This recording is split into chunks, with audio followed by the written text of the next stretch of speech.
नमस्कार, मैं हूं आनंद भट्ट। खबरों का सिलसिला शुरू करते हैं। इस बुलेटिन में तमाम अहम और बड़ी खबरें आपको दिखाएंगे। पहली खबर भोपाल से। कार्बाइड गन से चोट लगने का मामला सामने आया है। कार्बाइड गन से इंजरी के 60 मामले सामने आए। दिवाली पर पटाखे फोड़ने के लिए होता है इसका इस्तेमाल। 5 पीड़ितों को अस्पताल में कराना पड़ा भर्ती। उनका इलाज अभी चल रहा है।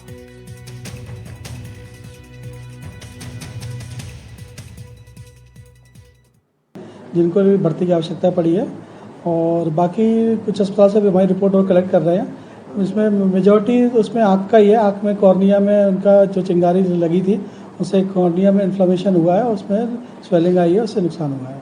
ये कितनी खतरनाक होती है सर ये गन और क्या इसमें सिस्टम होता है? ये डिपेंड करता है कि अपने कितने सीवियर बर्न इंजरी है कॉर्निया की। अगर सुपरफिशियली है तो वो जल्दी रिकवर कर जाती है।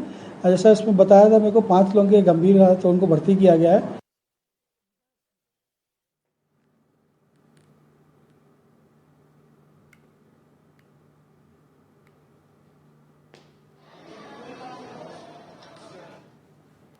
या कल, ये 2 दिन की बात नहीं, ये सालों की बात है। हर साल वही होता है जो इस बार भी लोगों को भुगतना पड़ रहा है, और वो होता है पोल्यूशन के कारण। आप सही समझ रहे हैं। दिवाली के बाद जो AQI लेवल बढ़ा है उससे तो लोगों को परेशानी हुई ही है, लेकिन इस बार एक ऐसी गन लोगों के बीच में मशहूर थी जिसने आंखों को अब लोगों से छीन लिया है, आंखों की रोशनी छीन ली है और लोग उससे परेशान हो रहे हैं। इसका नाम है देसी पटाखा गन। पूरे MP की बात करें तो 150 से ज्यादा ऐसे मरीज हैं जो इसके कारण परेशान हुए हैं। आज हमारे साथ डॉक्टर प्रतीक गुर्जर मौजूद है। वो खुद भी बताएंगे कि किस तरह से ये देसी पटाखा गन लोगों की आंखों पर इफेक्ट कर रहा है और इसके कितने हानिकारक साइड इफेक्ट्स है। सर, आप NDTV पर इस वक्त हर जगह देखे जा रहे हैं। ऐसे में हम चाहेंगे कि हर एक दर्शक ये जाने कि वो देसी पटाखा गन जिसकी डिमांड मार्केट में इतनी ज्यादा थी, छोटे हो या यंगस्टर्स, वो पापा अपने मम्मी के सामने ऐसे रो रहे थे कि हमें वही गन चाहिए, लेकिन आज उसी गन ने उनकी आंखों की रोशनी छीन ली है या फिर इतनी बुरी स्थिति में ला दिया है कि अब ये सोचना पड़ रहा है कि आंखें बचेंगी भी या नहीं। बिल्कुल, एकदम सही बात है। ये जो देसी पटाखा गन जिसको हम कार्बाइड गन कहते हैं, और ये नया नहीं है। पहले भी फार्मर्स जो हैं इसको जानवर भगाने के लिए यूज़ करते थे। तो हमारे पास पहले भी ये केसेस आते थे। फार्मर्स मोस्टली उसको किसानों भाइयों में होता था ये प्रॉब्लम। लेकिन अभी इस बार क्या हुआ है कि इसको एज ए दिवाली पटाखा ये लोग यूज़ करने लगे हैं कार्बाइड गन को। तो इसमें क्या होता है, कैल्शियम कार्बाइड के साथ पानी को मिक्स करते हैं, उससे एसिटिलीन गैस बनता है। उसको जब इग्नाइट करते हैं तो एक ब्लास्ट की तरह बाहर आता है। वो जो ब्लास्ट होता है वो उस नोज़ल के थ्रू बाहर आएगा और वो बहुत तेज़ी से, अगर आपका आँख सामने है तो वो बहुत तेज़ी से आँख को पूरी तरह से थर्मल बर्न और केमिकल बर्न कर देगा, जो कि आँख की ऊपर की त्वचा, जिसमें कि आँख के सेल्स होते हैं, लिम्बल स्टेम सेल्स जिनको हम कहते हैं, वो पूरी तरह झुलस जाते हैं। तो आँख की त्वचा पूरी तरह से नष्ट हो जाती है। जो काली पुतली है वो पूरी तरह से नष्ट हो जाती है। तो ये आँख के लिए मतलब इस तरह के भी केसेस रहते हैं जिसमें पूरी तरह से रोशनी चली जाती है, बहुत ऑपरेशंस करने के बाद भी। पिछले 3 दिनों में इसके केसेस ज्यादा बढ़े हुए दिख रहे हैं। सर, आपके पास भी आए होंगे, पूरे MP में निकलकर सामने आ रहे हैं। किस तरह के लोग या फिर कितने एज ग्रुप के लोग सामने आए हैं? जी, मोस्टली छोटे बच्चे जो हैं 10 साल से लेकर के 25 साल तक के लोग जो हैं, वो एज ग्रुप सबसे ज़्यादा असर हमको देखने को मिल रहा है, क्योंकि यही लोग ज़्यादा उत्साहित होकर पटाखा चलाते हैं। तो इन लोगों में सबसे ज़्यादा होता है। और जैसा आपने बिल्कुल ठीक बोला, लास्ट 3 डेज़ में तो हम लोग इतने ज़्यादा पेशेंट देख चुके हैं, ऑलमोस्ट 30 पेशेंट्स तो हम लोग यहाँ पे ही ट्रीट कर चुके हैं। तो जब हम देखते हैं तो उनको हमें कैटेगराइज करना पड़ता है कि पेशेंट्स को किस तरह की नीड है। अलग अलग तरह से डैमेज होता है। कुछ लोगों में थर्मल बर्न यानी कि ऊष्मा का जो प्रभाव है वो ज़्यादा होता है। कुछ लोगों में उसी के जो केमिकल कंपाउंड्स होते हैं उससे बर्न ज़्यादा होता है, उसका ट्रीटमेंट अलग तरह से होता है। तो इस तरह से हम कैटेगराइज करके पेशेंट्स को ट्रीट करने की कोशिश कर रहे हैं। सर, जो पेशेंट्स आपने देखे उसमें सबसे ज़्यादा सीवियर कंडीशन का पेशेंट कौन सा था और उसे क्या हुआ था? जी, 10 साल का एक बच्चा जो हमने अभी देखा, उसको उसने कार्बाइड गन लिया और इग्नाइट किया। और मोस्टली क्या करते हैं वो, जब वो इग्नाइट होके पटाखा नहीं आता है तो वो उस नोज़ल के थ्रू देखने की कोशिश करते हैं। तो वो उस नोज़ल के थ्रू जैसे ही देखा वो ब्लास्ट हुआ, और ब्लास्ट की वजह से पूरा का पूरा जो टेम्परेचर राइज होता है उसको कौन झेलता है? हमारा आँख का त्वचा झेलता है, और जितना भी बारूद उड़ता है वो पूरा उसको जला देता है। तो ये जो इंजरी है टिपिकली एक आँख में देखने को मिलती है, क्योंकि हम नोज़ल के थ्रू उसमें देख रहे हैं। तो ये इस तरह की इंजरी देखने को मिली। उस बच्चे को हमने पूरी तरह से बारूद को पूरा वॉश किया। वॉश करने के बाद जहाँ जहाँ बारूद इम्पैक्टेड था उस जगह को हमने हटाया और वहाँ पे एक एमनियोटिक मेम्ब्रेन करके एक मेम्ब्रेन आती है जो कि आर्टिफिशियल चमड़ा जिसको हम कह सकते हैं, वो लगा के दिया हुआ है। इसके बाद भी ये हमें बताना पड़ता है कि आगे भी मल्टीपल ऑपरेशंस लगेंगे आँख को बचाने के लिए, आँख की रोशनी लौटाने के लिए।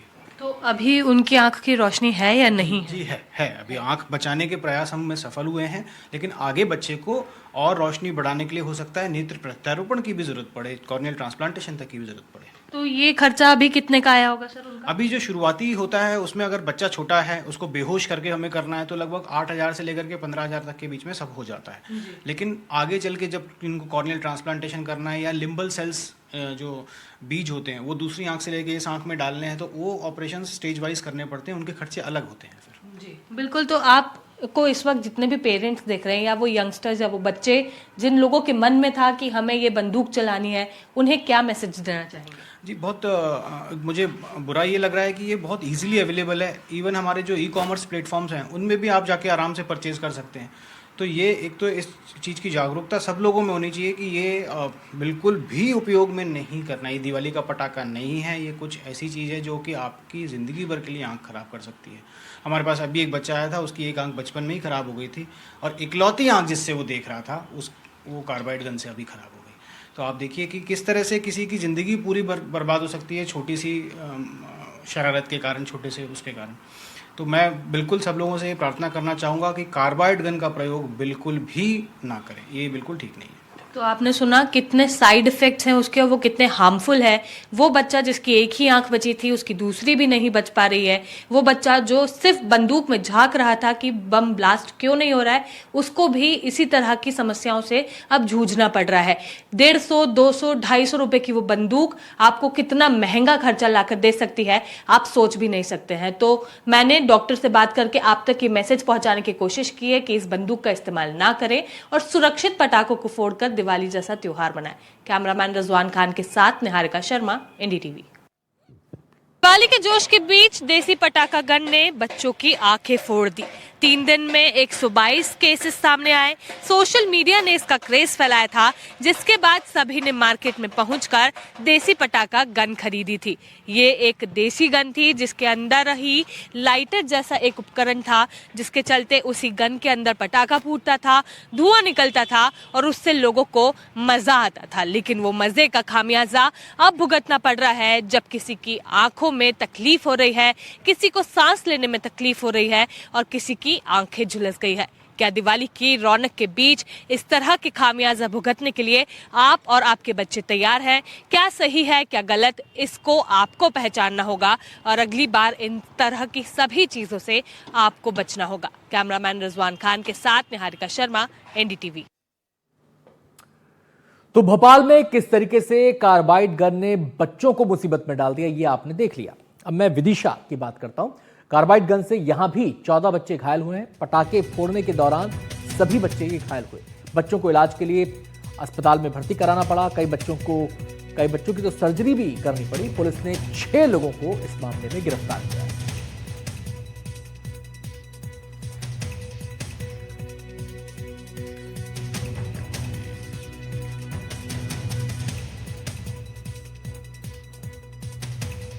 पटाखा बनाया था घर पे। वो बनाया था हाँ को पाइप वाला। हाँ। फिर कैसे फट गया, कैसे चला रहे थे? उसको ऐसे हवा में चलाया तो वो चला नहीं और उसको ऐसे आँख में देख रहे थे, चला गए तो वो चल गया। चल गया। फिर फट गया वो। तो फिर इसके बाद आप लोग अस्पताल आए। अब डॉक्टर क्या कह रहे हैं आपको लेकर? डॉक्टर बोल रहे हैं हो जाएगा ठीक, लेकिन पूरी तरह से रिकवर नहीं हो पाएगा। जो हमारे यहाँ एडमिट हुए हैं इसमें जो उम्र मेरे हिसाब से मैक्सिमम 15 साल के बच्चे हैं। 15 से कम ही बच्चे हैं, 15 साल से कम बच्चे हैं और अलग अलग उम्र के हैं। तकरीबन 14 बच्चे पहले आए थे हमारे, उसमें से 2-3 का डिस्चार्ज हो गया।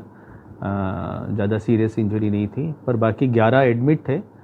उस 11 में भी 3-4 का थोड़ा विज़न का इशू ज़्यादा है और उस पर देखभाल हो रही है। उनका रेगुलर चेकअप भी हो रहा है और उनका इलाज चल रहा है। एक का ऑपरेशन आज करना पड़ा क्योंकि सीवियर ब्लास्ट इंजरी थी।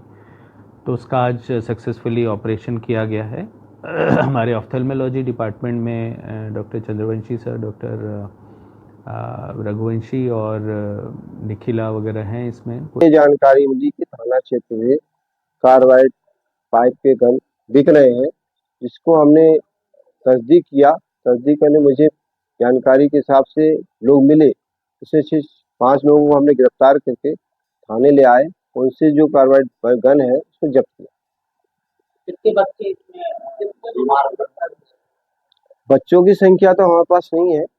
जुगाड़ और सस्ते से घरों को रोशन करने वाली रोशनी, लेकिन कई जिंदगियों पर अंधेरा छा गया। दिवाली का खुशियों का मौका था, जिसमें 14 परिवारों की जिंदगियों में मातम सा छा गया, या यूं कह सकते हैं इन 14 परिवारों की जिंदगियों में अंधकार छा गया। ये दर्दनाक हादसा जुगाड़ से बने गन से हुआ, जिसमें ब्लास्ट हुआ और 14 बच्चों की आंखों की रोशनी चली गई।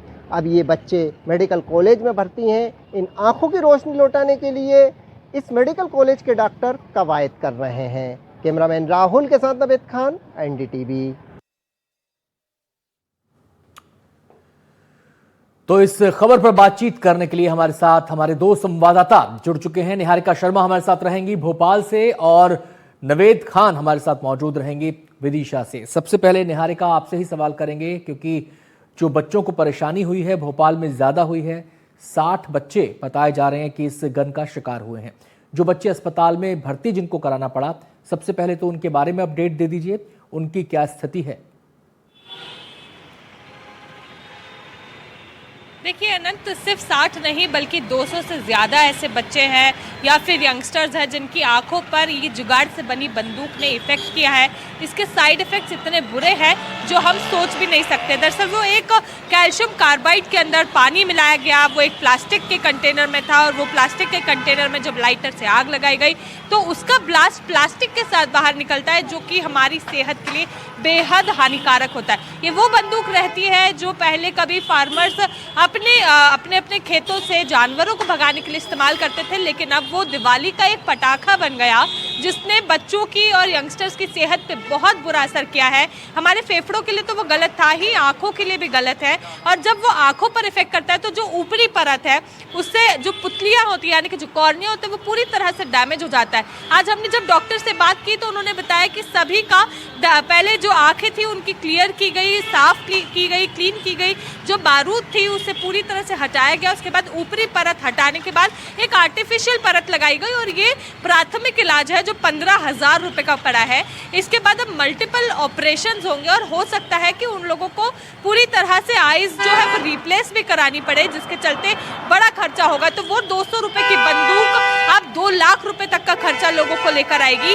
लेकिन इससे लोगों को, बच्चों को कितना बुरा असर पड़ा ये समझ भी नहीं सकते हैं। 3 बच्चे ऐसे हैं जो पूरी तरह से ट्यूब में झांक रहे थे और उतने में ही ब्लास्ट हुआ, पूरी आंख उनकी झुलस गई और देख भी नहीं पा रहे हैं। एक बच्चा ऐसा था जिसकी एक आंख थी ही नहीं, एक ही आंख थी, इकलौती आंख से भी उसने उसमें झांक लिया और उसकी आंख चली गई। इस तरह से कई यहाँ पर मामले सामने आए थे। कुछ हमीदिया में एडमिट है, कुछ प्राइवेट हॉस्पिटल्स में एडमिटेड है और कुछ घर पे बैठकर इलाज करा रहे, लेकिन हालत यहाँ पर बेहद बुरी है। ये समझना बहुत ज़रूरी होगा कि जो पटाखे जिस तरह से इस्तेमाल करने के लिए होते हैं उसी तरह से इस्तेमाल करें, उसी तरह से उन्हें जलाएं। और हर चीज़ पटाखा नहीं होती है, इसलिए हर किसी भी चीज़ को खेल ना बनाएं। निहारिका, कितना घातक इम्पैक्ट इन बच्चों पर हुआ है ये तो आपने बता दिया। आपने संख्या को भी अपडेट कर दिया कि 200 बच्चे ऐसे हैं। तो ये 200 बच्चे केवल भोपाल के अंदर हैं या फिर आसपास के जो ज़िले हैं उनसे भी आंकड़ा आप हमें बता रही हैं, ये स्पष्ट कर दें जरा। दूसरी बात, क्या सभी बच्चों को सर्जरी की जरूरत पड़ी है या किसी? जी निहारिका, मैं अपना सवाल पूरा कर लूँ। दूसरी बात ये भी बता दें कि बहुत सारे बच्चे ऐसे हैं, क्या सभी बच्चों को सर्जरी की जरूरत है या कुछ ऐसे भी हैं जिनको प्राथमिक उपचार के बाद छुट्टी मिल गई? देखिए, आप सही कह रहे हैं। ये भोपाल सहित आसपास के इलाकों का आंकड़ा मैं आपको बता रही हूँ, जो भोपाल में इलाज करवाने पहुँचे थे और उनका इलाज यहाँ पर जारी भी है। कुछ लोगों को प्राथमिक इलाज देकर भेज दिया गया था, जिनको ज़्यादा इफेक्ट नहीं पड़ा था उन्हें ड्रॉप्स दी गई, दवाइयाँ दी गई और फिर नेक्स्ट सेटिंग के लिए बुलाया है। लेकिन जिन लोगों की आइज़ पर ज़्यादा इफेक्ट पड़ा है उन्हें अस्पताल में भी एडमिट किया है और उन्हें अंदर ऑब्जर्वेशन भी रखा गया है। जी, ऐसे बच्चों की कितनी संख्या होगी? ये आप करीब 122 ऐसे बच्चे हैं जिनका इलाज भोपाल में जारी है, जिन्हें एडमिट किया है अलग अलग अस्पतालों में, फिर चाहे वो प्राइवेट हो या सरकारी। जी आते हैं निहारिका आपके पास, हम सीधे नवेद का यहाँ पर रुख करेंगे। नवेद, आपने देखा कि भोपाल और उसके आसपास में किस कदर बच्चे उससे प्रभावित हुए हैं और 100 से ज्यादा 125 के करीब बच्चे ऐसे हैं जिनका इलाज अभी भी एडमिट होकर चल रहा है। आप विदिशा की स्थिति में बताइए। हमने खबर में 14 बच्चों के बारे में जानकारी दी है, क्या ये आंकड़ा बढ़ा है या फिर 14 ही बच्चे हैं और उनकी स्थिति क्या है? अनंत, मैं आपको बता दूं, ये विदिशा में 14 बच्चों का मामला सामने आया है। ये 14 बच्चे जो हैं जिले भर से आ रहे हैं। अभी जब हमारे डॉक्टरों से बात हुई तो डॉक्टर कह रहे हैं लगातार इस तरीके के मामले बढ़ रहे हैं, ग्रामीण अंचलों से भी इस तरीके के मामले आ रहे हैं जो देसी गंध का शिकार हुए हैं। ये वो देसी गंध है जो पाइप के जरिए इसका निर्माण किया गया, जो खुलेआम बाजारों में बेची जा रही थी। अक्सर जैसे हमारे साथी निहारिका ने बताया भोपाल से कि जो अक्सर मामले हैं बच्चों के इस पाइप के अंदर झांकने का आया कि एक ब्लास्ट करते हैं, जब वो ब्लास्ट नहीं होता है तो वो पाइप के अंदर देखते हैं, और जैसे ही वो पाइप के अंदर देखते थे तो ब्लास्ट हो जाता है, जिससे उनकी एक आंख पूरी तरह से खराब हो जाती है। ऐसे ही मामले विदिशा में हैं, 14 बच्चे इसका शिकार हुए हैं। जब हमने पेशेंटों से बात की तो उनका भी यही कहना था कि जो हमारा ब्लास्ट किया था, जब वो ब्लास्ट नहीं हुआ तो हमने पाइप के अंदर देखा और पाइप के अंदर देखते ही ब्लास्ट हो गया, जिससे हमारी एक आंख खराब हो गई। इसमें कई छोटे छोटे मासूम बच्चे भी हैं और कई बड़े बच्चे भी हैं। मैं आपको बता दूं, लगातार प्रशासन जो है मिठाइयों की दुकान हो या इस तरीके की कार्रवाई तो करता है, पर सबसे हैरानी की बात तो ये रही कि चाहे भोपाल हो चाहे विदिशा हो, इन चौक चौराहे पर खुलेआम ये देसी गन बिकती रही। करीब एक हफ्ते से ये देसी गन बिक रही थी, पर इन पर कोई कार्रवाई नहीं हुई। आपने बताया कि वक्त रहते इन पर कार्रवाई नहीं हुई, लेकिन वक्त तो निकल चुका, बच्चे हादसे का शिकार हो चुके हैं, कई बच्चों की आंखों पर बहुत बुरा इम्पैक्ट पड़ा है और कुछ की आंखें बहुत बुरी तरह झुलस गई हैं। मेरा सवाल आपसे ये है, क्योंकि दीपावली की ये जो खुशियां होती हैं, जो पर्व होता है 4 से 5 दिन लगातार चलता रहता है, आतिशबाजी भी होती रहती है, क्या प्रशासन अब नींद से जागा है? क्या इन गन्स पर पूरी तरह बैन लगा दिया गया है, हिदायत दे दी गई है, कोई इसकी बिक्री नहीं करेगा?